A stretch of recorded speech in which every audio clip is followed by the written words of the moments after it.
Hey y'all, welcome back to Made It Out. Today I am here with my girlfriend's ex-girlfriend's new girlfriend, Victoria Paris.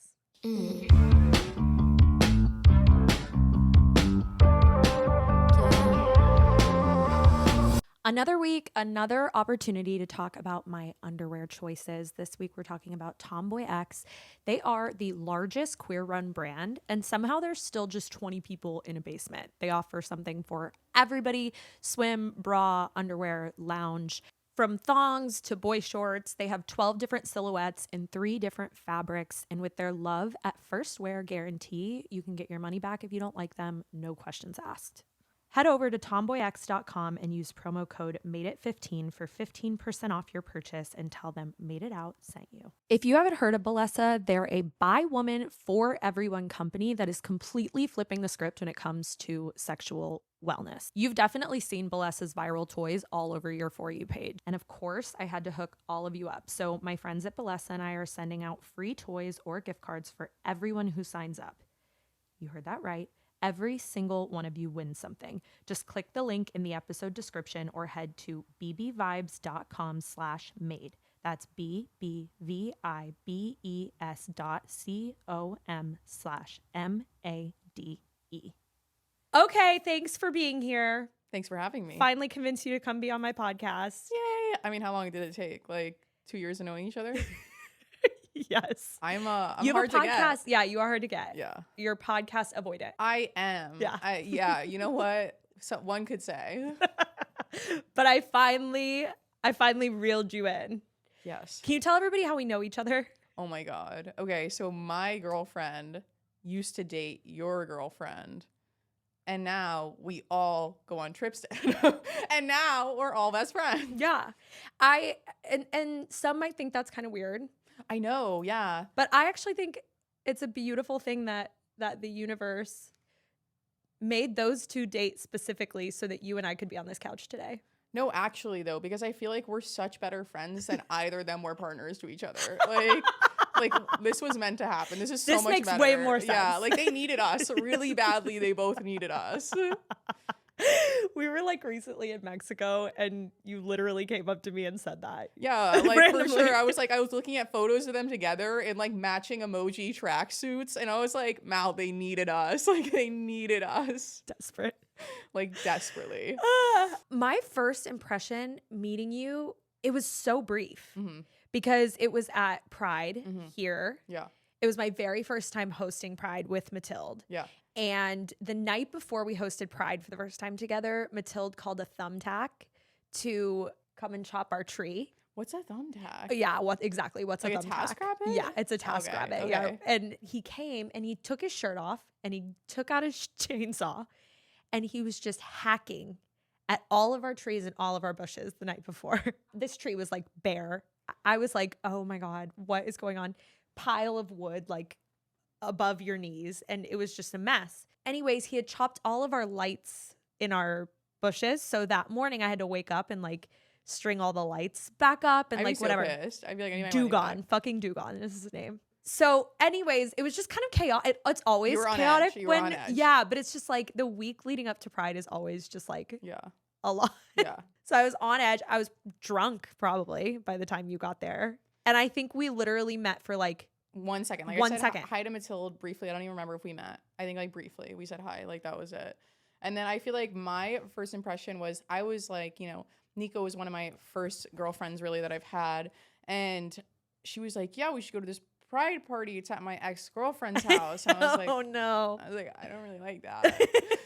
And I was like, okay, I guess we can go because all your friends are going. And we pull up and I'm like, no, fuck this bitch. Fuck this shit. I see how nice Mathilde's house is. And I'm like, no, fuck this. I'm like, and you used to sleep in that bed.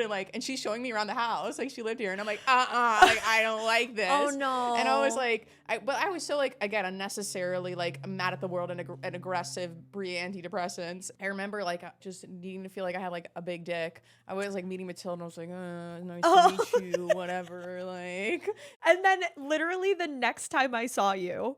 Yeah, when was the second time? I think it was in Portugal when you literally randomly came to Mathilde's house. Alex and Zoe just put in a good word. Like me and Alex and Zoe had a good time in Cannes, and they were like, Victoria's They were like, we really cool. like her. We were like, oh, well, I think she doesn't like us. Like, Exactly, because I thought I didn't, because I was trying to have a big dick. Like, I don't know, like, they were you cool. needed your eat, pray, love. You needed your eat, Literally, pray, I love needed year. to touch grass. I mean, come on, you guys. I was like 24. Yes, Like, that's fair. I needed 25 and 26 to come around.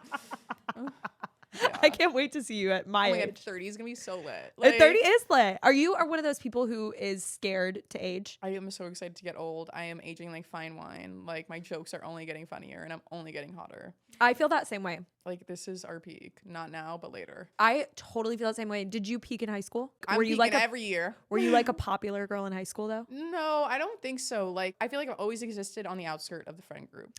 Same. Like, that's my vibe. I Wait, think we talked about this. Yeah. Wait, talk about it again, because I remember this now. We were in Mexico, I think, and this was Yeah. an interesting conversation. Like, I feel like I've never been like the center of the friend group. So like when we talk about like Mathilde, for example, like Mathilde is very much a unifier of people and like can sometimes like gravitate towards the center of a friend group, not intentionally, not like she like leads the fight or always grabs the bag or is driving the car, but like she's so good at bringing people together and like just magnetic in that way. And I'm one of those people that gets brought into it. Like I'm one of the people who's on the outskirts, does their own thing, but also enjoys being in the group, but also enjoys having other friendships. Yeah. So I feel like I exist in that world. So I'd always had friends and friends in high school, but never like the epicenter of things. Yeah. You know what's so interesting about that is that's always how I felt, but that to me, I think was like my queerness. I wasn't sure about myself and I wasn't sure who I was. So I was like trying on all of these different kind of personas and like friend groups. Like I was in theater and I played volleyball and I was, I don't know, I just was like with everybody. And it's so interesting because when I felt that change was when I came into this queer community and I was like, oh my God, wait, these people, I feel like they're all of those things. Literally, like but we there's all the jock lesbian, and then there's like the theater lesbian. Like, no, they're everything. It's crazy. But like there's this unifying thing of like we've all been through this like self-discovery. Yeah. Which is so cool. For me, like I was the girl who was friends with the boys. I hate to say it. Like, I was like, I'm a guy's girl. Like I really struggled with my female relationships, I think, my whole life in hindsight. And I also think like, you know, not knowing I was queer, it was like really hard. Like I felt like I always had these girl best friends that were like obsessed with me and always expected me to like be their fucking boyfriend and like be that close with them. And it felt very draining to me. I remember I'd always have a boyfriend and like complain about it. I'd be like, she wants so much for me. But I think I really just had a problem nurturing my relationships with women and having a normal level of closeness. Interesting. So now I feel like now that I'm out in my queerness, I have so many amazing female relationships and I feel so much more fed and like fulfilled by the women in my life than like the men who are just placeholders. Wow. What do you think was that like light bulb moment or like the Coming switch? out for sure. It was coming out. Like I literally was not even friends with women before I came out. Like I had all guy friends really. So do you think it was something that you were like avoiding almost? Like not consciously, but like subconsciously? I just think that all my female relationships got so close and they would literally like, to me, it felt like they were treating me like their boyfriend. And I would get so close on this level with these female friends. And I'm like, Jesus, like I'm not your boyfriend. And so I didn't like it and I didn't enjoy it. And I just felt like it demanded so much more of me than my male relationships or my male friends or my boyfriend even. So then like now being out in my queerness, I like know what's a normal level of close with a woman versus what's a relationship level of close. Wow. So I was like in these relationships with women without actually being in a relationship with them, I felt like. And it was draining me. Yes. That's so interesting because I feel like on some level I had something very similar where I would have these really intense close friendships and then I would pull out of them because I think it's because I knew that I was queer.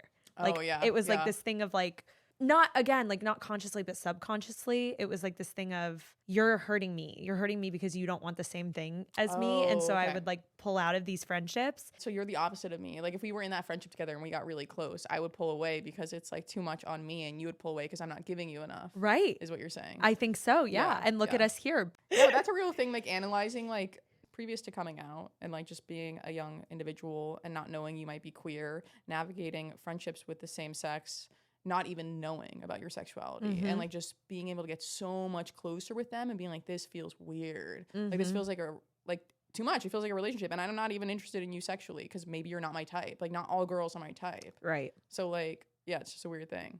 You haven't really talked about being queer much. That's like not really your platform. Opposite of me. I'm like, I obviously am in a queer relationship. I'm obviously queer, but it's not the topic of discussion every single day. It's just like a given. Yeah, but today it's going to be. Woof. I'm getting grilled. Okay, but let's start with, I think you have a really interesting childhood story. Your mom is disabled, and I want to talk a little bit about that and what that was like growing up in that, because it seems like you had to take on like a really active role. I don't know if I did have to take on an active role. They were really good about like keeping it between themselves, like my parents. Like I didn't know that my mom was struggling. She has MS. I didn't know like she was dealing with it until I was much older, and it was something she's been dealing with my whole life.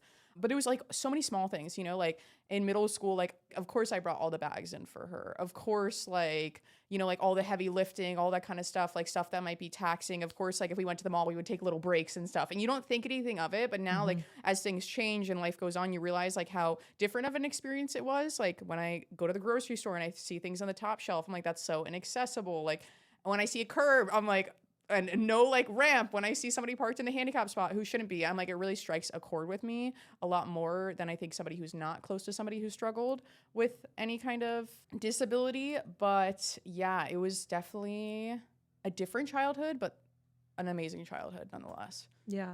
Different in what else do you think was different about it? I feel like growing up, I was definitely probably very angry about it, like angry at the world, angry at what was happening, angry at everything. I think I even was angry at my mom, which was so like not valid nor deserved. But I just didn't know how to process things because I was a young kid. I didn't even know why I was angry, if it was because of that or because of a million other things. So it was just weird. I feel like it's probably tough when you're in a situation like that and that feels so out of your control to look inward and try to figure out identity, because you're just kind of Yeah, like I really thought I knew who I was, and that wasn't even a question. Like if you were to ask like 16-year-old me, like if she was struggling with any kind of identity, any kind of like sexuality, I'd be like, hell no. Like I got all the boyfriends. I'm so cute. I'm living my life. Like I was not struggling with that at all. So when did it start to peek through? I don't think I like ever was like it never peeked through. I just had a girlfriend like one day. Like I just was like I think it's I like me I remember me and my ex-boyfriend broke up and I was like, damn, I've never kissed a girl. And then I was like, I should delve into that. I should get on that. Yeah. Well, I was like grown, you know, I was like 21. So like I was like living on my own dime, like living my own life. I was living in New York City. So there wasn't like the shame about being queer for me. Yeah. And it wasn't like this like scary coming out story of living under my parents' roof or living in a conservative town. Like it was very different. Why do you think it was something that you didn't ever explore? I had a lot of queer friends actually growing up and they were like pretty open about it. And I was like, not me. Like that's for y'all. Like I had so many like gay guy friends and gay girlfriends, which is rarer, I feel like. And like they would all like sow their oats and live their life. And I was like, I'm good. Like I always had a boyfriend. I always had a guy I was talking to. I didn't really like question it at all. So But where was the block? Because there was something there. no, I had never seen a girl I was into. I didn't grow up around her. I have a very like specific type and it's literally Nico. And I never, if I had gone to high school with Nico, it would be over. Like I would have been out, you know, but I'd never encountered the type of girl I was into. When did you finally encounter one? I was like 21 or 22. Okay. Yeah. So you're 22. You finally figure out Yeah. something's going on. You met someone who was your type. Yeah. Do you feel like you waffled back and forth between? No, I feel like as soon as I like experimented in my queerness, I felt very validated that I very much enjoyed it. I enjoyed it a lot more than my experience with men. I still like identify as bisexual and like can have attraction towards everybody or anybody, but I was like, whoa, I like this so much more. Like there was no question, and also it was like such a I just felt so much more seen in my relationships with women. Yeah, it just like made more sense. Yeah. When did you start dating Nico? Me and Nico started dating in Emma. When were you and Nico living together? 2021. Me and Nico started dating in 2021. And that's your first kind of like serious relationship. Yeah, it's my longest relationship. It's the first time I've ever lived with somebody. It's the first time she's ever lived with anybody. It's for her first serious long relationship. Okay, let's talk about it. What's been the experience? Oh my gosh. I mean, it's been so good, honestly. I saw this TikTok recently that was like when you're looking for a long-term life partner, like what you need to look for is companionship and like somebody you can be best friends with every day. We get along so well. She makes me laugh every single day. And she challenges me, you know, like everybody always says like, oh, my partner is in my corner. She's not always in my corner. Sometimes she challenges me of like, you're not thinking about this right. You're not giving enough patience. Like you're not hearing this the right way. And I really need that. And I really respect her. I find her so intelligent. And that's something that's so important for me. Wow. For a partner, I have unwavering respect for her and I trust in her judgment. so much. But you guys had a little bit of like a break period. No, I mean, we were broken up for like a year. So like in our first relationship, we dated for a year and then we broke up and then for a year and then we've been back together for 2 years. And it feels like the two relationships are night and day. It was like two different. Let's unpack that. So like when we first dated, it was like I was like just turned 22 and I was living in New York and she was living in LA. And I was coming to visit her and I was kind of over New York and I just wanted some change in my life. And I moved out to LA very quickly after we started dating. Not for her, like not like living with her, like just wanted to be out in LA. And she was also out in LA and I liked being closer to her and I liked it out there better or here. Honestly, we were both going through so many changes. Like Nico was just like coming into herself as a person, I feel like a lot. And I was navigating this whole new life. And I feel like the two of us were really butting heads. Nico wasn't butting heads with me. I was butting heads with her. Like trying to fight Nico is trying to fight a wall. But I would somehow try to find a reason to fight every single day. And that was some work I had to do myself. And so the relationship just really wasn't working. And like we broke up and like we did not plan on getting back together. That we did not talk for the year. Like we had no plans. And then it just happened. Like she had really figured out what she wanted with her life, what she was pursuing. She felt way more comfortable in herself and like where she was living. And I got on antidepressants and I wasn't trying to fight everybody. And like, yeah. So like this whole new relationship has been like, I hate to say it, but like easy, like so much easier and so effortless. We know each other. We know what we don't like, what we don't want this relationship to look like, and we know what we do. What did the work on yourself look like besides the antidepressants? Like, what did that year look like for you? Oh my God, I like fucked off and went to Europe. I like got on a one-way to Paris. I didn't know a single person, and I was like, I'm gonna make friends and I'm gonna figure it out. And I ended up like traveling Europe by myself for like 3 or 4 months and meeting friends along the way and finding out so many things about myself and like figuring out what life was about for me, like what I really wanted. I like think I found a lot of mindfulness and gratefulness for all that I've been given. That's very eat, pray, love. Literally. And like I know it's gonna happen to me again. Like give it another 5 years and I'll be like, I'm going to Asia. Well, actually it's interesting because I do feel like, you know, I just wrote something on my Substack about how it's like you do all this work on yourself and then you think, okay, I'm good. And then I'm going to get into a relationship and everything is going to be perfect. But then you get into a relationship that is healthier,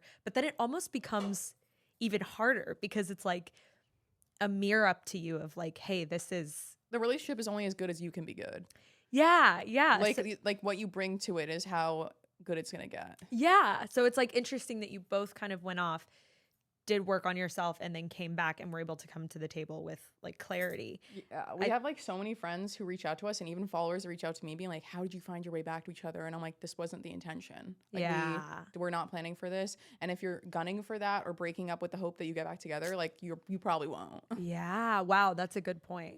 Yeah. What do you think it was about traveling alone that opened you up to like mindfulness and gratitude? I think like it was specifically traveling in countries where they're not speaking English as their primary language, and it really made me be uncomfortable and sit around a bunch of people who weren't speaking English and have to put down my phone and just be uncomfortable and sitting there and not like texting or whatever or fucking off and sitting there and being uncomfortable around them because hopefully they'll turn to me and want to talk in English to me. So it was like learning how to like relearn my social skills and not constantly be on my phone because I had such a phone issue. So like, cause this is my career, I was so heavily like addicted to my phone. Wow. So it like really helped me like just be uncomfortable in myself, put myself in new environments, meet new people. Yeah. Like, and just learn to like disconnect, but also like find the beauty in things. It really like helped me explore my fashion and my style and my inspiration. Do you feel like it helped with your phone addiction? Yes and no. I think in the beginning when I was like still trying to meet people, it like made me uncomfortable. It forced me to be off my phone and be uncomfortable and like get to know people because nobody's going to talk to you if you're like in the corner texting. But then like my group became so tight knit and I knew everybody and we were all like, let's take pictures, let's go here, let's take a video. So it's just like it comes in waves, you know? Yeah. Like, and everybody's a content creator. Everybody is taking content. But I feel like even this wave that you're talking about, like inside of a relationship or traveling and breaking outside of your comfort zone and then coming back to a comfort zone, like I think it's all about finding different ways to do that. Like whether you're in a relationship, whether you're out of a relationship, whether you're by yourself, I feel like we all kind of get in these stagnant patterns. And then it's like, okay, how do I shake myself from that and go do something that I'm not doing every day so that I can remember how to like find those pieces of myself again. That's how I felt. So like I just ran my second marathon and I had no clue how I was going to do it again because it looked such a certain type of way for me when I trained for my first marathon. Like I was in New York, I was in school. I had X amount of time before school to run. I was just focused on that. But I was like, how do I do it now when I have all the time in the world and like every opportunity to not focus on it, you know? Yeah. So it was like interesting. How do I shake myself up and get uncomfortable again and do this thing that challenged me in the past? Do you find like parallels between the Like- time in your life when you and Nico were broken up and running the marathon? Oh, no, is a thing because like I find parallels between the first time we ran the marathon and now of like being so good at myself. Like I remember last time I was like truly, truly, really happy and good at myself was when I ran New York. And now I feel like I'm getting back to that place, like that real Interesting. piece of like waking up every day at 6, going to bed at 9, like cooking for myself, spending like intentional time with myself, like challenging myself every day. It's interesting because it always takes you back home. I feel like in these portions of my life where I'm like trying to figure out myself or like what's going on, like things feel so sporadic and chaotic and whatever. It's like stillness is always the answer. It Yeah. feels like. I feel like we live in a culture that's like go, go, go, go. For sure. And you want to keep up and you have FOMO and you have all of this, but it's like actually when you just cook for yourself and Literally, put your I'm fucking like, phone I feel away. so good. I'm like, I am on top of the world. Yes, and like go to bed. yeah, literally. I'm like you can't get me out of this house. Like I'm Yes. paying that rent and I'm enjoying it. I was listening to something the other day that was saying that evolutionary wise, you only can make like 150 connections. You only I'm on have the max. compute. Yeah, you I'm only following have 3,000 people on Instagram. Like, exactly. And then so now, like with these followings that we have and the Yeah. connections that we're trying to keep up with, like we don't have the capacity, but we're trying to have the capacity to do that. I was even like talking to our friend Taryn, like her friend is making this app where you can like send messages for every mile of the marathon and it plays through your headphones. And she's like, I was like, oh shit, like I don't know, 26 people that I would that I would want to hear their voice while I'm running a marathon. Like I don't fuck with that many people, honestly. Like That's probably a good thing though. yeah, because I can't nurture 151 connection. Like I literally am at capacity in this own mind, like Yes. of mine. No, but like when I see people with like troves of friends, I'm like, we are fundamentally so different. I don't understand how or why, but like I'll never be you. And I don't have any interest in being like you. Do you feel like Nico's the same way? No. Oh my God. Nico has so many friends. It's insane. Every like how we all know each other. yeah, like Nico is the mirror. But like Nico, every week, every month, every day I date her longer, I find out about a new friend. I'm like, how do you know this person? Like 3 years in, she's still telling me, oh, this person from here and this person from college, and oh, I met them here. And like, I'm like, girl, you don't leave the house. Like, how do you have all these friends? Like, what am I missing? That's how Matilda is too. And there is a big difference and like Yeah. a learning curve in that of Yeah. like neither way is wrong. I think Yeah. it's just like learning to marry those two together because it is a big The thing is that Nico Difference. doesn't try to nurture all of her millions of friendships. Like when she sees them, she sees them and like whatever. But Matilda's a nurturer. Like I don't know how she has the bandwidth to She like be doesn't. friends with all these people. I'm like, oh my God. I couldn't. That's the thing. Like I love that she's friends with so many people and has so many people she could lean on or talk to, but not for me. Like I need my like one person I can call all the time. And like I'm kind of that way too. Like I have a group of people who I share things with and Yeah. that's kind of like it. And Yeah. the rest are very surface. yeah, like not surface, but just like not as close. Like not the Yeah. people who I go to for Yeah. like, stability. Yeah. Okay, it's another week here at Made It Out, which means it's another week that we're talking about underwear. And this week, it's Tomboy X. They're the largest run queer brand, and somehow there's still just 20 people in a basement, which I find so impressive. They have something for everyone. They do bras, underwear, swim, loungewear, and they have 12 different silhouettes in 3 different fabrics. So whoever you are, you can find something. Tomboy X is radically inclusive. They have sizes XX small all the way to XXXL. Also, it's really funny to go and read their reviews. Ann S. said, Tomboy X is more supportive than my parents, which is sad, but also Tomboy X out here supporting. Also, with their love at first wear guarantee, you can try it, see if you love it, and if you don't, money back, no questions asked. Head over to tomboyx.com and use promo code MADEIT15 for 15% off your purchase and tell them Made It Out sent you. Stop what you're doing because Bolesico and I are giving away free spicy toys or gift cards to every single one of you. If you haven't heard of Bellesa, they're a by woman for everyone company that is completely flipping the script when it comes to sexual wellness. You've definitely seen Bellesa's viral toys all over your For You page, starting with the Rose. It blew up for a reason. This little flower-shaped suction toy is iconic. Or their famous Whisper collection, you know, the first ever fully silent vibrator. If you live with roommates, parents, or even your partner is sleeping right next to you, these toys are legitimately silent. Or the new Pebble Pro. They just one up their best-selling Pebble with a stronger, smarter, and seriously spicy redesign. Bellesa somehow figured out how to engineer a one-stop pleasure shop with 3 interchangeable heads. It sucks, it thumps, it licks, it vibrates. I'm speechless. And of course, I had to hook all of you up. So my friends at Bellesa and I are sending out free toys or gift cards for everyone who signs up. You heard that right. Every single one of you wins something. Just click the link in the episode description or head to bbvibes.com/made. That's BBVIBES.com/MADE. We took a year off. We did our Eat, Pray, Love moment. Literally. How did we come back together? I had a deal for Tinder and they told me I need to go on the app and find a random person to go on a date with and then do an interview about the date afterwards. And I was like, I am not doing that to a random person. That's so horrible, I feel like. But I was like, I don't feel comfortable doing that with like a random person, you know, and debriefing. And I low-key knew that Nico wanted to hang out. Like, we weren't planning on anything, but we had like refollowed each other on Instagram. We were good. We were cordial. And I was like, you know who I think would go on this date with me? And I was like, I think Nico would go on this date with me. So I invited her on the Tinder date and she looked so good. She looked like she was really taking care of herself. She looked like her outfit was so cute. She seemed just so like herself and in her own skin. And I was like, fuck. Like she looked like I miss her. Or I didn't even know if I missed her at that point. I was like, she just looks so good. And I'm like so happy for her.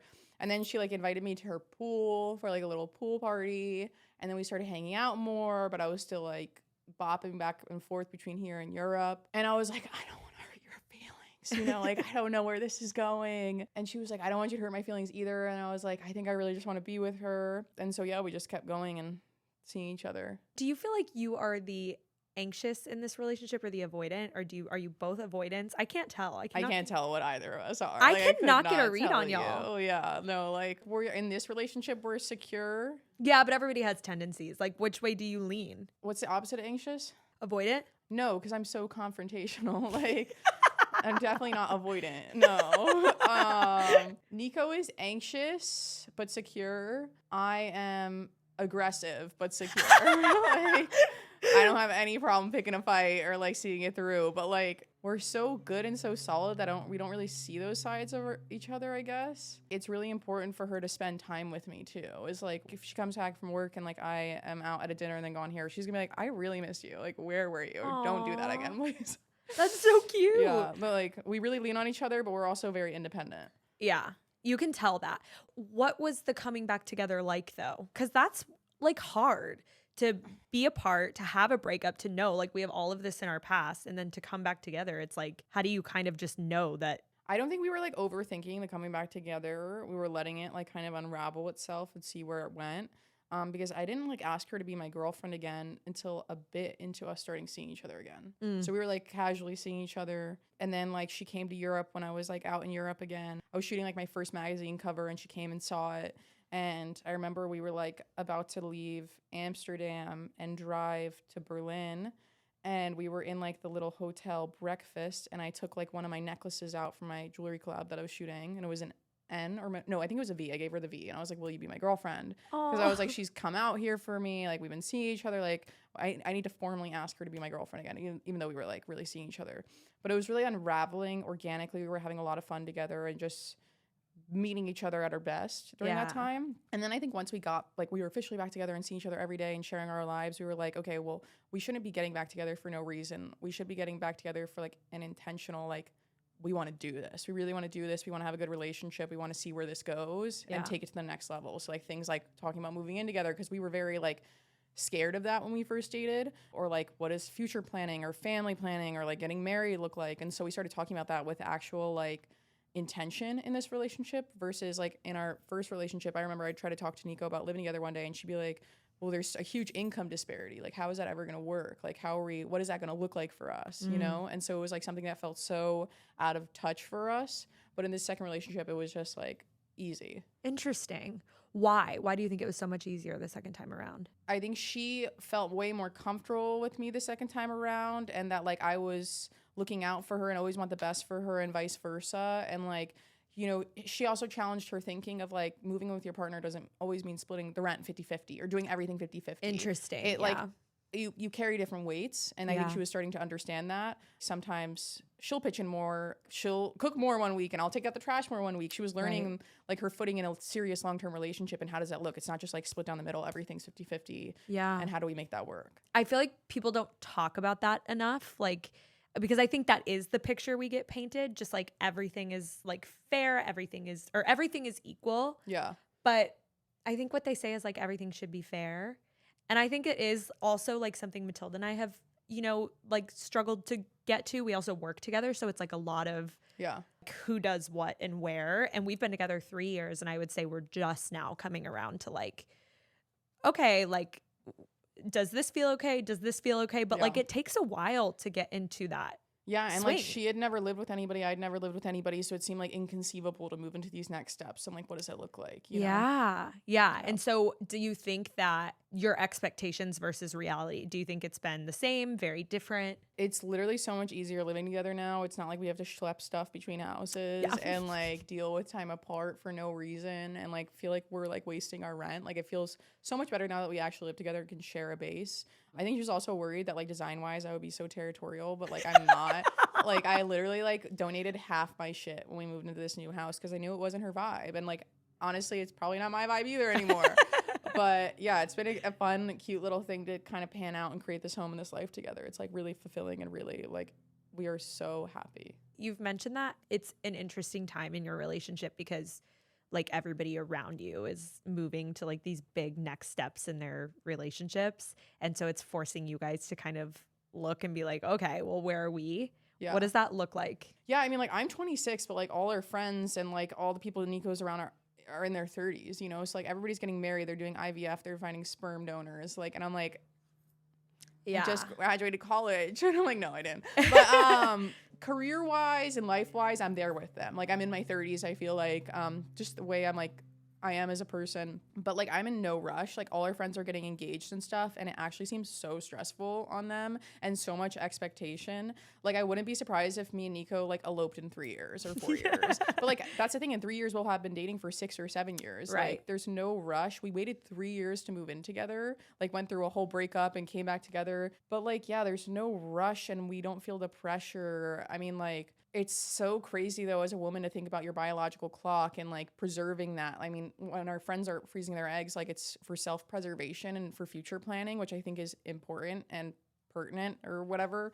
For shits and gigs, I'm like texting my gay guy friends being like, will you be our sperm donor? And they're like, yes. And I'm like, he's so beautiful, like we could have such a hot kid. And she's like, totally. And I'm like, just not now. 26 is so like, I wasn't even out at 26. That's crazy to me because you're like so set in who you are, you know? I came out at 27 years old. Yeah. And I feel like 27 is such a formative age, Saturn return. Yes. So I just can't even imagine doing anything like that before. For sure. Like I can't even think about it. Like I don't even have a dog. Like we've never got a dog. Like we're talking about it, you know? Like I feel like I've been a backseat driver to a lot of my friends' experiences. Like them getting engaged, them getting this dog, them getting pregnant, and like none of it looks fun. I'm like, wow. All y'all are stressed over your dogs. All y'all are stressed about your ring. All y'all are stressed about your partner and your kid. Like, I'm chilling. Like, but I'm surprised that doesn't make you be like, oh, I never want it. No, I definitely want it when it's right for me and it's ready for me. You know, like I don't even feel grounded in like where I'm living. Like LA doesn't feel permanent. Like we had the fires, and when I was living in Topanga, there was like mudslides and everything. Like this isn't a place that I would buy or set roots, I don't think. Interesting. So I'm like, this is a very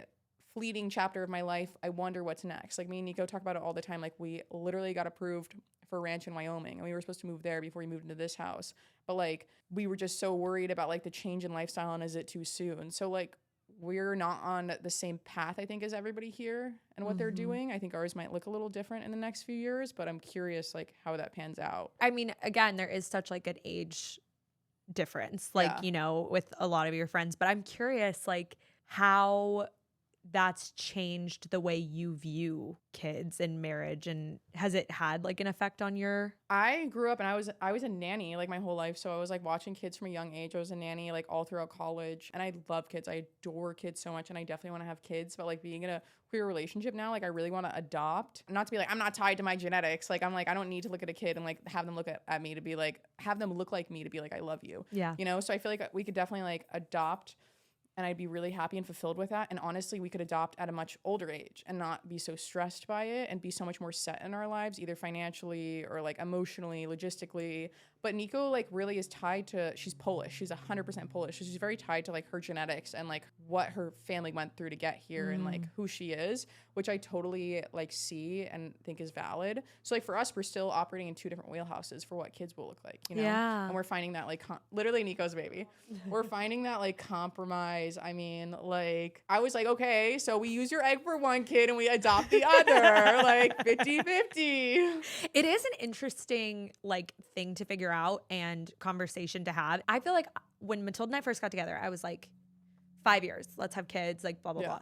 And I feel like the closer that we've gotten to that number, I'm very scared Yeah. to have kids. Yeah.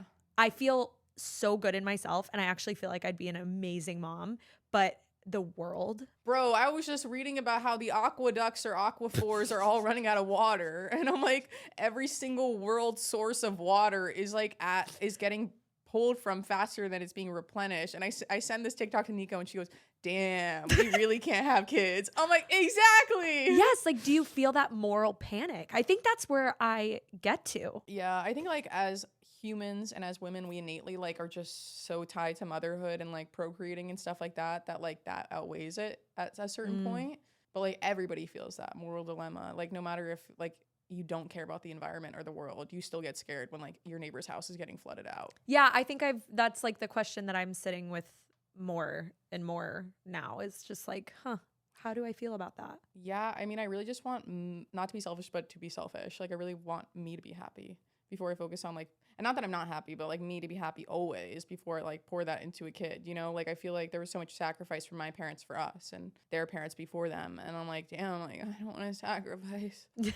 Like, I don't. I mean, to be fair, I do think that changes with age. I think like from where I'm sitting, There's so much life I still want to live though without yeah. even the dog. Like even the dog. Fair. Like, I don't want to get canceled for leaving my chihuahua at home because I want to go to India. Like, and that will happen. Like I've seen it happen to my colleagues, my peers. And I'm like, y'all will not catch me slipping. Like You've been canceled so many times. no, No, it don't matter. no. I'm literally like haven't. Like I'm literally like the girls love me, the gays love me. Like it's fine. The Chihuahua will be fine. The Chihuahuas love literally. you. The nail in the coffin is getting the Chihuahua. I want an Applehead Chihuahua. That's all I want. And Nico's gonna get a what is it, brown lab from Lugo, from your ex-girlfriend. She already knows the breeder. Oh my God. What do the next couple of years look like for you? You're my about to hit your gosh. Saturn return. Literally about to hit my Saturn return. Hopefully not 27 Club. Maybe God. Wyoming. Maybe a ranch in Wyoming. Maybe more Europe. No, honestly, I've done my Europe thing. I'm going to Australia, which I'm really excited. I think I might run another marathon, so that's exciting. Maybe I got the runner's kick again. Hopefully I buy a house in the next few years and actually like establish some roots and stop renting and jumping around and attend all you fuckers' weddings and then maybe eventually get married myself Perfect. And then we'll all be there. at the courthouse. Okay, we play a game. It's called You Holler, You Ghost. Pretend you're not dating Nico. You're back out in the dating scene. The trenches. Yeah, the trenches. And doesn't that sound so scary? I actually, like, all the time, I'm like, imagine being in the streets, like, cold, lonely, naked and afraid. Like, imagine being naked for another person besides your partner. Ah! Like Mr. Krabs without his shell. Like, Okay, so pretend that's you. And you meet a person and they're perfect in every way except for this one quirk. okay. They freeze dry all of their dead pets and they're just like chilling around their house. You go. You ghost. Oh, I ghost. You ghost. Yeah, I ghost. You go and you ghost. It's kind of endearing. It's kind of like they Freeze dried is so specific. Like, are they in fruit snack form? Like, you do that to snacks. It's not like they preserved the body and brought it to a taxidermy person. I was just told about this by someone else that was on the podcast. That's where we got this from.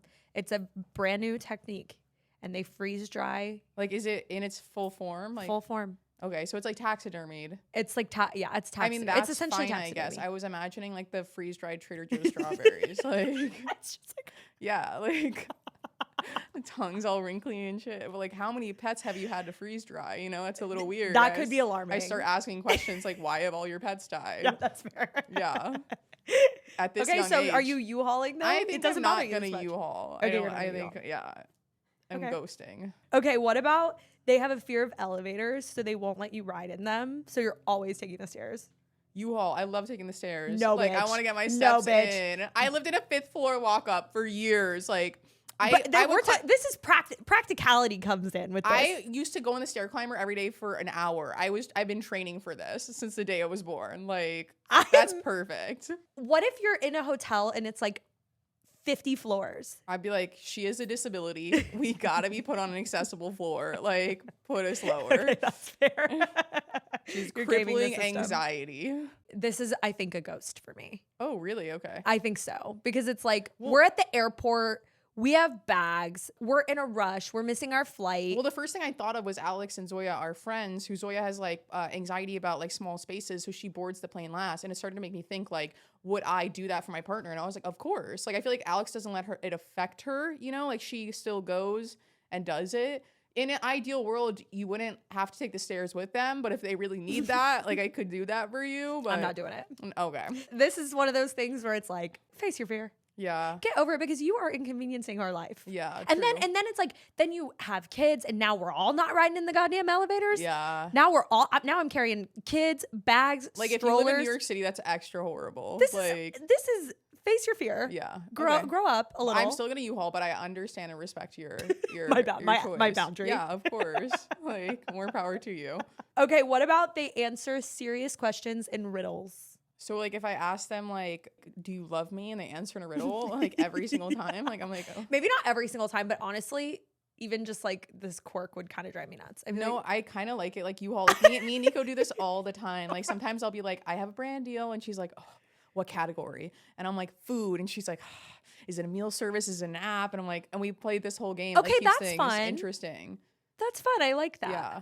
But that's not really a riddle, is it? I don't even know what a riddle is. Like if you were to ask me to like explain to you what a riddle is, This is Emma's Like, U-Haul you go. The So riddle that you sent to Nico while you first started dating. that wasn't a riddle. That was a scavenger hunt. Or like a riddle. this I don't- relationship like, sounds what's exhausting. A riddle. Like I don't even know what a riddle is. Guys, what? Look Emma, up you a tell me riddle. what a riddle is. It's like Wait, the what riddle? has blah blah and Yeah, flies. Like yeah, yeah. I don't really fuck with that. I'm really bad at them. I'm Remember really we did bad. them. We were both We were really really bad bad. at them. I ghost. My last question, I ask everybody this. What are you working on in therapy? I'm working on getting a therapist. Tell me about the journey. It has not started. Oh, the it hasn't. journey it starts here. Have you ever been in therapy before? I did. I went into therapy like briefly a few years ago. I mean, I'm sure it's an asset to everybody who does it and anybody who does it. It's just I'm not willing to devote the time to find that right person. I really need somebody who challenges me intellectually Yeah. and like really sees through me. Like I remember my last therapist, the only therapist I went to, I was spending hella sessions explaining to her what an influencer was. And I'm like, this is a lot of money, and why are you playing dumb? I'm like, you know Emma Chamberlain? No.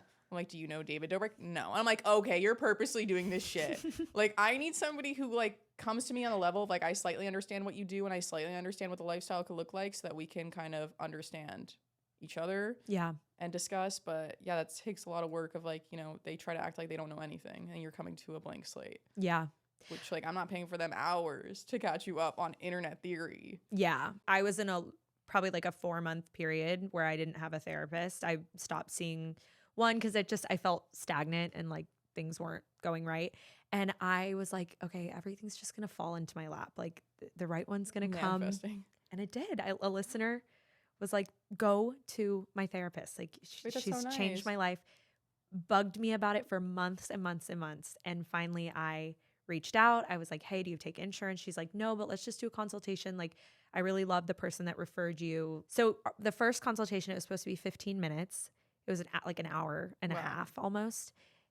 We got through so much. She lowered her rate from $250 to $75. She was like, I really want to work with you. That's so like, nice. She's like, I actually enjoy hearing your lore. it was just more of like aligned. Like, it was just Yeah. alignment. It was like, here's where I'm at. And like, I just need somebody who's going to take me to the next level. And she was like, oh, I can do this. Like, I can. And I'll tell you, it's been really uncomfortable. Yeah. She is really tough on me. She like makes me see the things that I don't want to see. Yeah. I'm the way you are. Like, I'll sit there, I intellectualize my feelings. Like, I can tell you everything that's going on with me, blah, blah, blah. But I need someone who's going to be like, actually stop there and like, let's think about Yeah. this a little.